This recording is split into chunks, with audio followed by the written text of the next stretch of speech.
The United States saw a significant increase in foreclosures in the third quarter of this year. In fact, foreclosure filings went up 28% compared to the previous quarter, compared to the second quarter of 2023. And it has gone up over 30%, 34% compared to this time last year.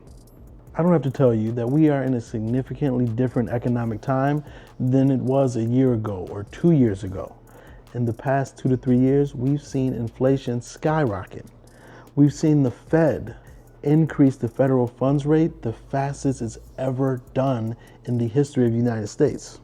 They saw that inflation was getting out of control, and shelter cost has gotten to be absolutely ridiculous.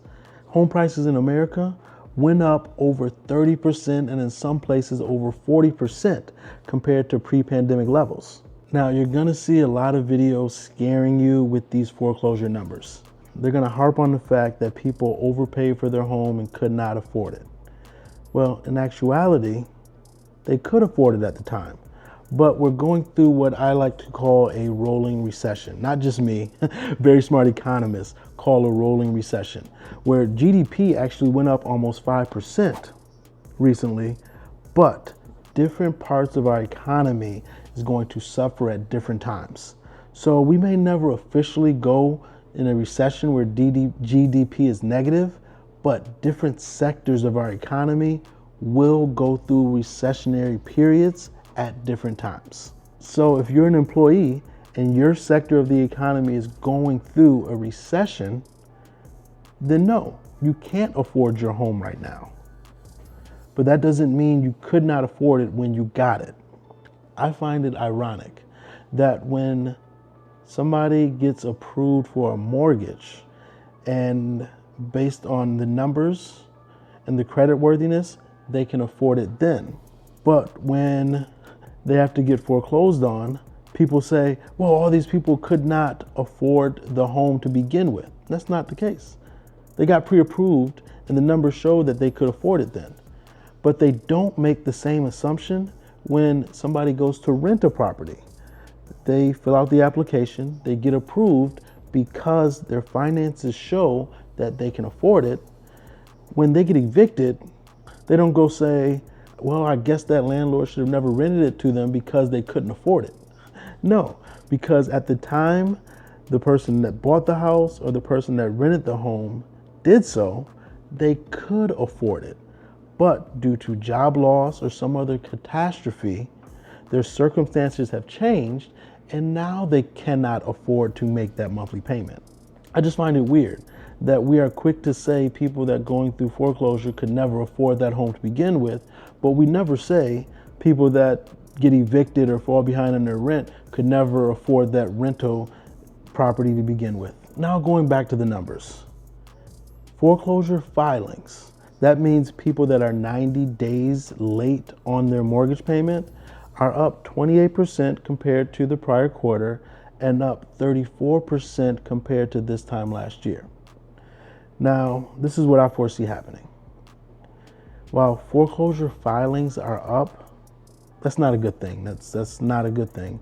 But the number for foreclosure filings, once you pull back the percentages and look at the actual numbers, you'll see that it was just over 12,000 homes or properties that got a foreclosure filing.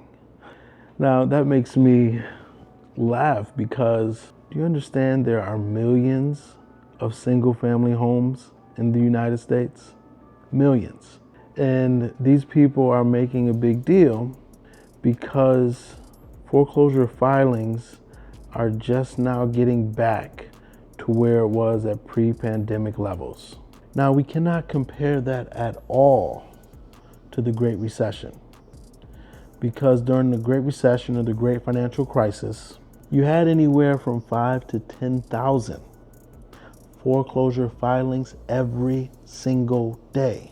So when you put things in perspective, them using these percentages to scare you, talking about foreclosure filings being up 28% quarter over quarter and up 34% year over year, those numbers are factually accurate. But when you contrast it to what the actual numbers are, you'll see that they're just being the boogeyman, because 12,000 foreclosures over a 3-month period is nowhere close to what it was during the Great Financial Crisis or during the Great Recession.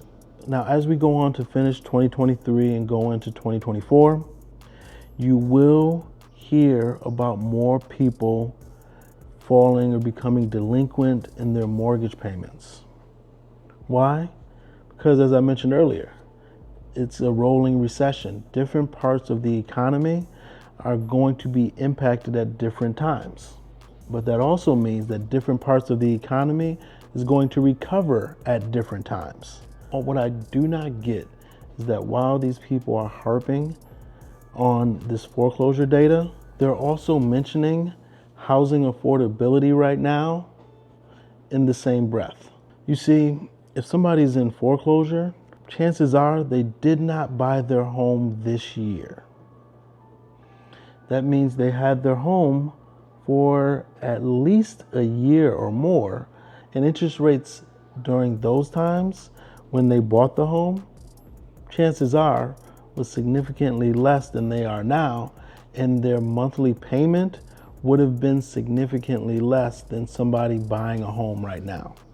And because that is the case, people know that their mortgage payment is significantly less than what it would be if they bought a home now, or what rent prices will be. Those people will fight tooth and nail to stay in their home because they understand that they have a huge asset on their hands with a 2, 3, or 4% interest rate, because their monthly housing expense is significantly cheaper, even though they're having trouble paying for it. It's significantly cheaper than the alternative if they had to go rent something or if they could buy a home right now. And to those of you looking to buy a home in today's market, if you went ahead and got a mortgage and did not get seller concessions to buy down the interest rate, you made a mistake. I do not advise anybody right now to buy a home with today's 8.5% interest rate. Don't do it. Because you would have bought a home at the second most unaffordable time in our American history. The number one time when it was the least affordable to buy a home was in 1981 or 1982. I can't remember exactly. But right now, in 2023, once you compare the purchase price and the interest rate, we are now in the second place for the most unaffordable time to buy a home. So if you buy a home, make sure you do so with wise counsel on your side that can negotiate seller concessions to where you're paying 7% interest rate or less, and hopefully significantly less. And there's ways and strategies to accomplish that. So if you're interested in buying a home, please reach out to my team and I. We would love to help you. The contact information is in the description below. I'm Sir Ashley, your real estate advisor. Talk soon.